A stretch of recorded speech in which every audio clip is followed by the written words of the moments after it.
Assalamualaikum warahmatullahi wabarakatuh. Alhamdulillahirabbil alamin wassalatu wassalamu ala asyrafil mursalin sayyidina Maulana Muhammadin wa ala alihi washabihi asma'in nama ba'du. Ingkang sangat kula hormati sedanten keluarga Syekhina Kyai Haji Maimun Zubair, sedanten mawon guru-guru kita semua, Syekhina Abdul bin Ubab, Syekhina Muhammad Naji, sedanten putra-putra Ibn Mbah ingkang kula hormati. Saya ini bahasa Indonesia nih kersane sing majuran. Saya itu lama sekali nulis tentang Al-Intisar Limadzahibi Syekh. Memang saya tidak niat saya kitabkan atau saya bukukan. Tapi lama sekali kita semua tentu mendengar khas-khas madhab Syekhina yang mungkin secara mainstream ya, secara lazimnya para kiai itu kurang dicocoki. Tapi saya pastikan mazhab beliau adalah sangat kuat, baik min haitsus sanad maupun min haitsul manhaj, baik secara sanad maupun secara manhaj. Saya nanti pastikan beberapa kitab, utamanya kitab Ihya nanti saya baca.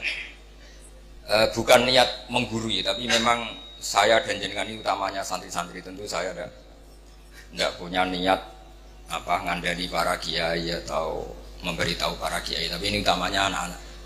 Nanti bisa dicek karena secara akademik akan saya tunjukkan kitabnya apa, halamannya berapa, dan nisbatnya atau korelasi dengan madhab Syekhina kayak apa.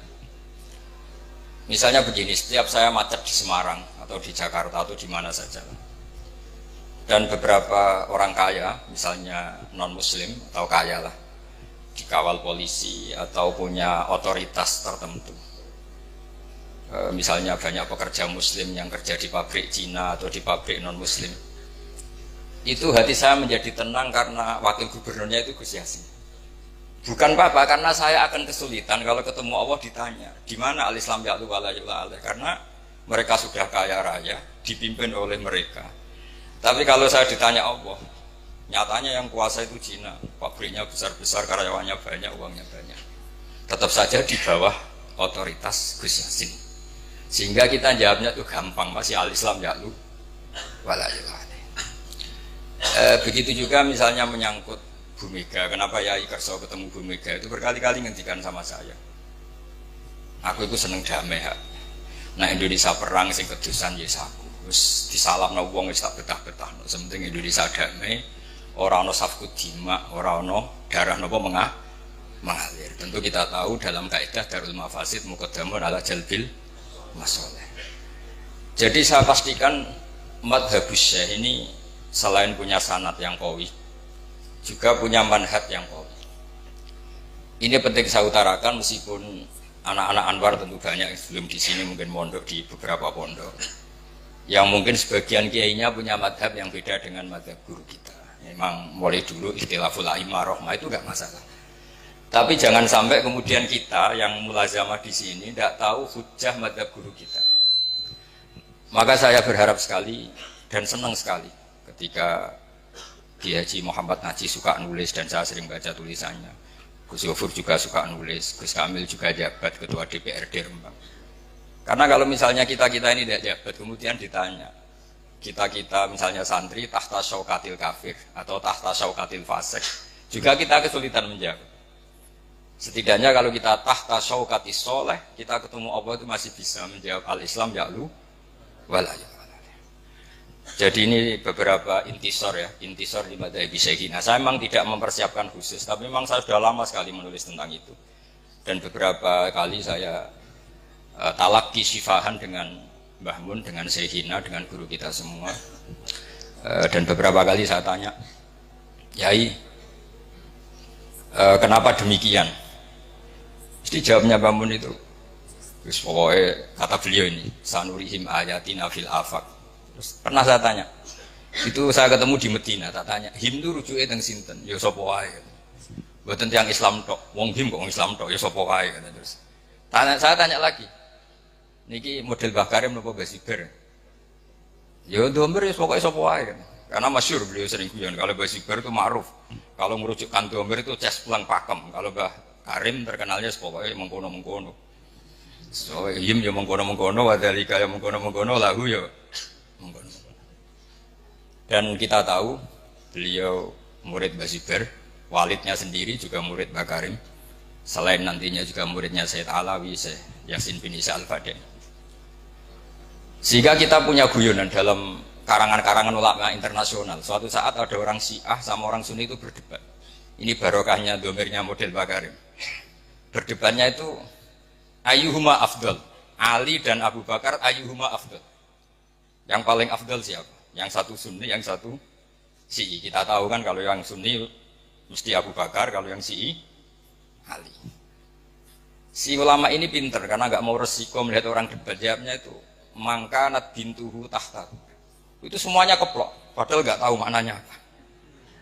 Karena pikirannya orang Sunni ya kalau maknanya man iku wong kanat kang ono sapa bintuhu anak wedok iman ku tahtahu ono ing bawahe Kanjeng Nabi. Berarti siapa?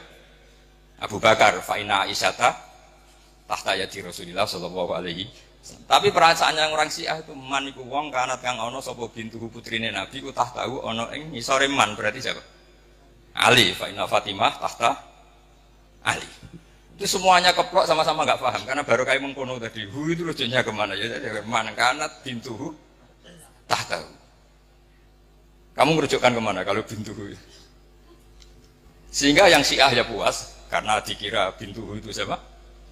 Man iku wong kanat kang ana sapa bintuhu putrine Nabi ku tahtahu. Berarti siapa? Sayyidina Ali. Kalau ahli sunnah maknane man iku wong kanat kang ana sapa bintuhu putrine Abu Bakar itu tahtahu ana ing ngisore mengkono. Ya artinya siapa? Kanjeng Nabi. Berarti siapa? Ya Abu Bakar. Jadi ini penting sekali. Jadi saya membela mazhabnya guru kita Mbah Mun itu bukan karena sekedar kita muridnya atau ingin menyenangkan beliau itu enggak. Tapi satu tasdik sing al-Wahabi yang kita siap ketemu Allah dengan mazhab itu. Kita tentu tidak siap kan, misalnya ditanya Allah kayak apa hegemoni Cina, hegemoni orang-orang fasik menguasai sekian perdagangan apa-apa, dan itu bisa membeli jabatan, membeli pejabat. Kemudian kita tidak punya kiat supaya mereka itu tahtana, supaya mereka itu tahta syaukatina. Loh, saya tidak politik, saya tidak DPR, justru itu saya fair, hanya membela secara ilmu. Kalau saya Ma'ruf Amin mungkin Pak Dum wakil presiden gitu. Saya ini tidak Ma'ruf Amin. Saya benar-benar teman sampean yang nggak jelas ini, tapi justru bagus nggak jelas. Ketok menusane. Jadi ini penting, ini saya baca saja, saya tunjukkan beberapa halaman ini, terutama yang ma'arif supaya jelas. Ini di kitab saya cetakan Darul Fikr atau cetakan juga ada yang cetakan DKI, ada yang cetakan Toha Putra. Ini saya sebut 3 cetakan karena saya punya adat. Kalau kitab induk, terutama yang membela Syekhina itu saya sampai punya 3 naskah. Jaga ini kalau ada naskah salah, saya tahu. Di antara yang dikatakan Imam Ghazali dan sudah saya cek di sarahnya, yaitu di Ithaf. Karena resikonya matan kadang dikritik apa? Sarah. Kita tahu kan misalnya Takrib mengatakan mabit di Mina itu sunat, kemudian oleh syarah dibenarkan kalau itu apa? Wajib. Di antara yang dikatakan beliau Imam Ghazali adalah begini, ini untuk anak-anak dan terutama ma'arif supaya di dokumen. Di ihya saya itu juz 4 ya, juz 4 halaman 139. Tapi mungkin kalau nanti beda halaman ya dicarilah di babnya ikut kitab Sobri wa Syukri. Di sini ada kalimat, ada kata-kata atau ada kalam wa amal izi wal jah fa bihi yatul insan an nafsi adulla wa dhaima. Terus di antaranya beliau mengatakan fakama yahtajul insanu ila sakfin yakfau annal mator wa jubbatin tadfau anhal barda wa qalbin yadfau dhiba an masyati fayahtaju aidan ilaman yadfau syarra bi an nafsi. Terus dalam sebuah naskah dikatakan kalau kezaliman saja punya satu backing dari aparat oknum tentu ya, masa kesalahan tidak punya backing dari negara? Akhirnya nanti kita bingung. Yang orang-orang maksiat punya backing, oknum misalnya. Yang orang soleh tidak punya backing. Sehingga pertunjukan maksiat semudah itu muncul ketika mau ada pengajian. Susah, karena kita dengan waliul amri berhadapan. Tapi barokahnya Mbah Mun, barokahnya banyak ulama, kita punya adat nggak berhadapan-hadapan dengan waliul amri, sehingga kita mudah mengadakan pengajian. Bahkan di semua departemen ada masjid, di lembaga-lembaga kampus besar juga ada masjid, di mana-mana ada masjid dan ada pengajian. Ketika Rasulullah SAW punya mitra politik, namanya Khuza'ah. Kabilah Khuza'ah itu tidak Islam, tapi jadi mitra politiknya Rasulullah, karena mereka yang memberitahu tentang rahasia-rahasia kafir Mekah. Itu oleh Ibnu Hajar al-Asqalani ketika cerita itu. Cerita monggo didherekaken.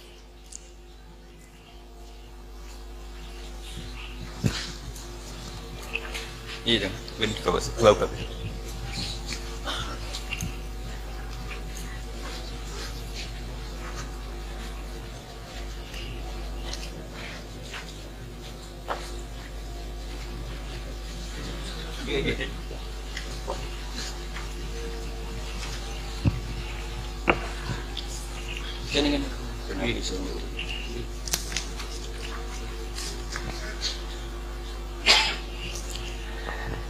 Saya ulang lagi bahwa yang dilakukan Syekhina itu bukan sekedar lahu manhajun sahih, tapi memang ada sanad yang qawi.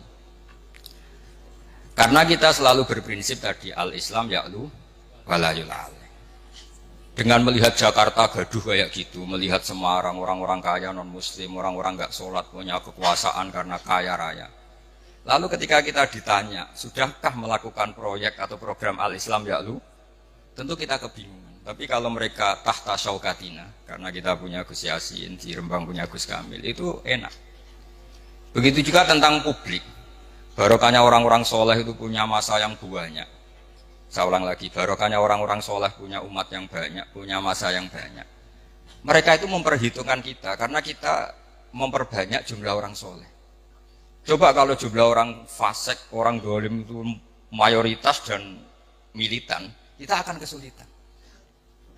Makanya Rasulullah itu mewanti-wanti, jangan sampai kalian semua atau siapa saja orang Islam itu man katsara sawada qaumin fahuwa minhu. Tapi barokahnya Habib Syekh misalnya kalau konser kayak gitu orang banyak kiai yang punya umat banyak.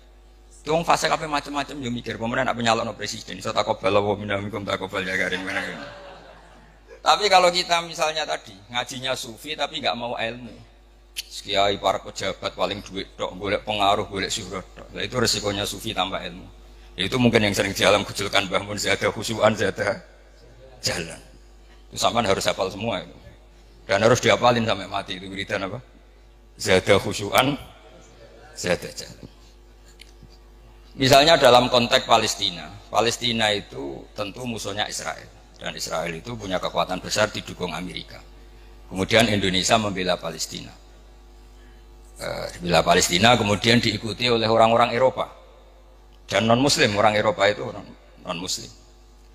Lalu pertanyaannya, apakah orang Palestina kemudian berarti mualah sama orang kafir? Karena orang Palestina harus mualah sama apa? Orang-orang apa? Eropa. Apa tidak? Saya pastikan khazanah ilmu cukup untuk menganalisis itu, yaitu Rasulullah punya aibah, yaitu punya teman dekat, koalisi, khalif kalau dalam bahasa Arab, itu orang Khuza'ah, dan itu tidak Islam, tapi tidak pernah menyembunyikan makar atau tipu daya yang dilakukan kafir-kafir Mekah, selalu mengupdate, memberitakan itu ke Rasulullah SAW, padahal mereka tidak Islam. Logika yang terbangun gimana? Ya logika yang terbangun karena Rasulullah itu soleh, bahkan ya tentu super soleh, imamus solihin.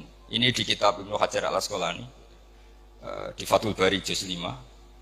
Beliau mengatakan kalau ada kasus seperti itu atau konteks seperti itu, wala yu'addu dzalika min muwalatil kuffar, wala muwadatu a'daillah, bal min qabil istikhdamihim wa taqlili syaukati jam'ihim, wa inka ibadihim bi ba'din.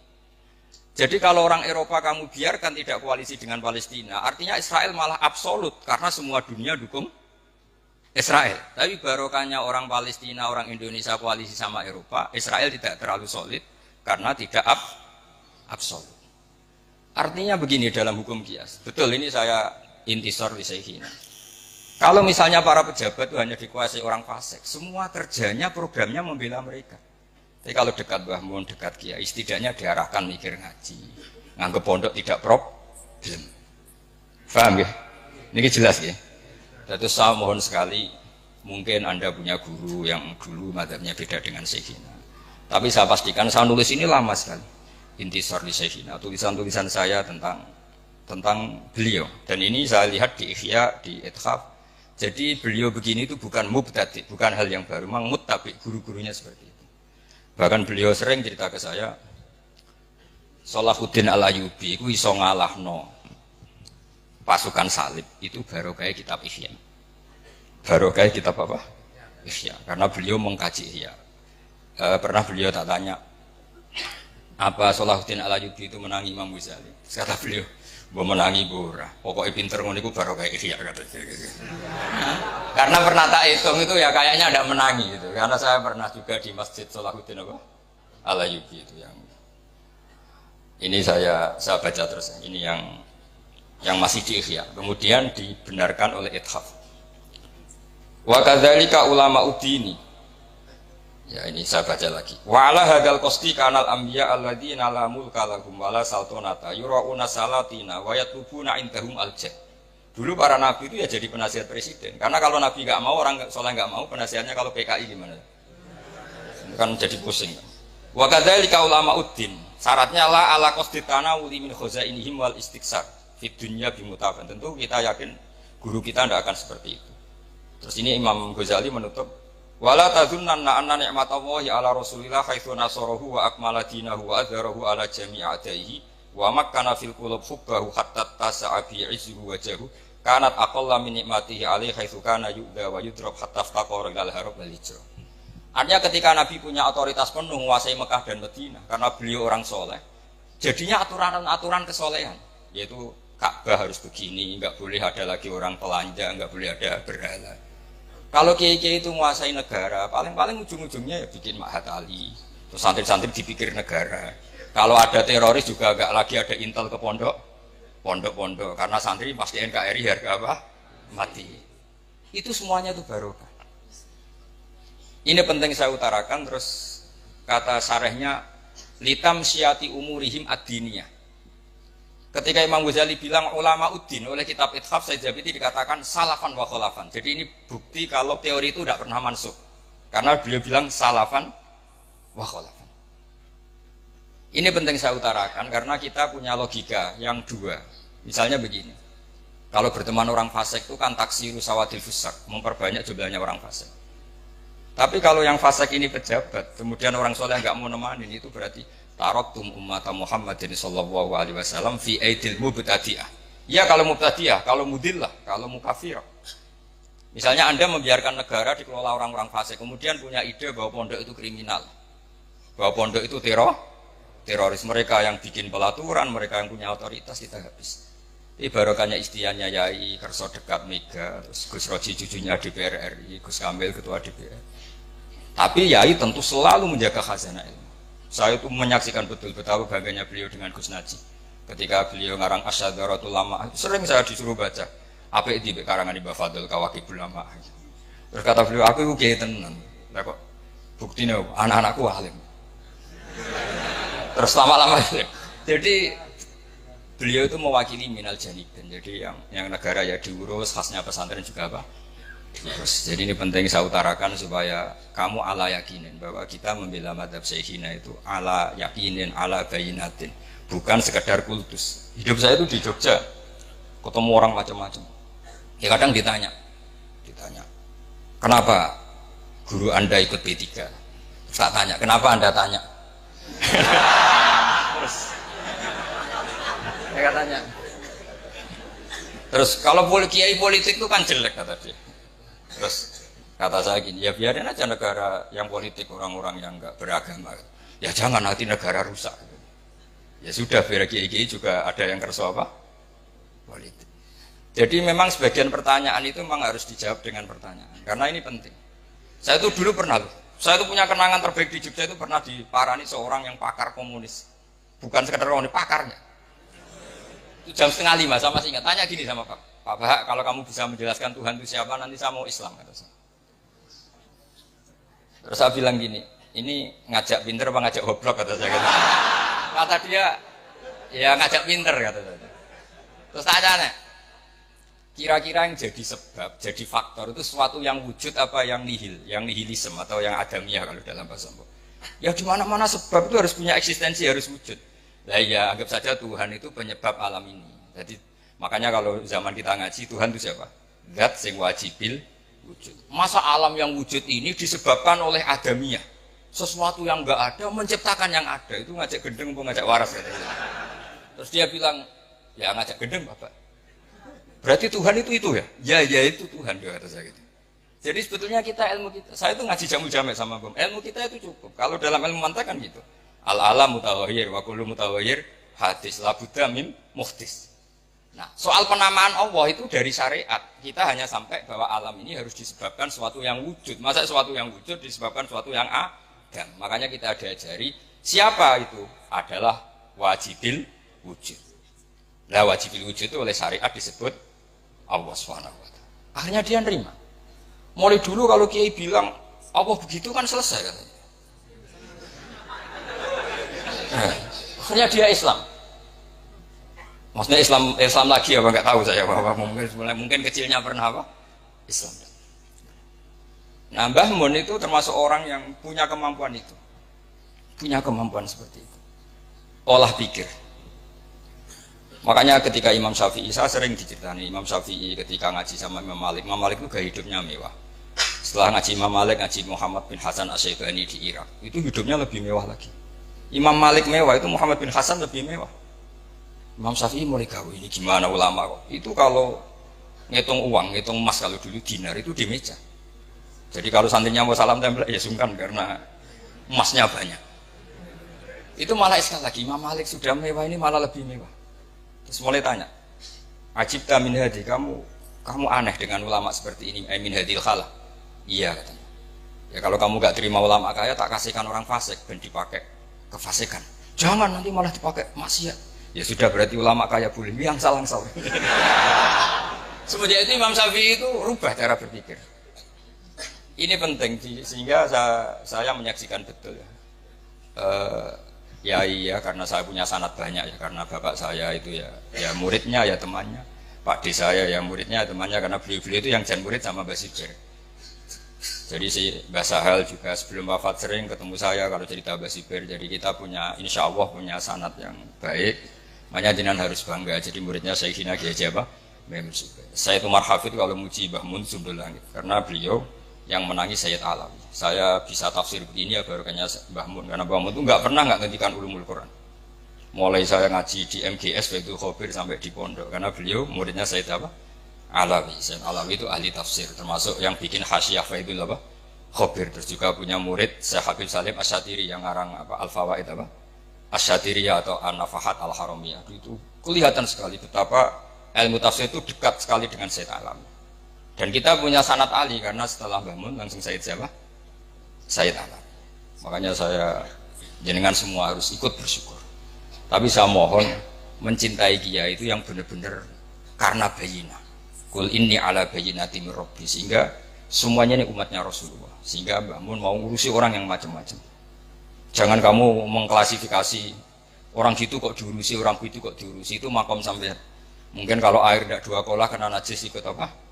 Makamnya Mbah Mun itu sudah lautan, kenapa apa saja sudah ada najis kira-kira gitu. Ya kira-kira gitu. Assalamualaikum warahmatullahi wabarakatuh.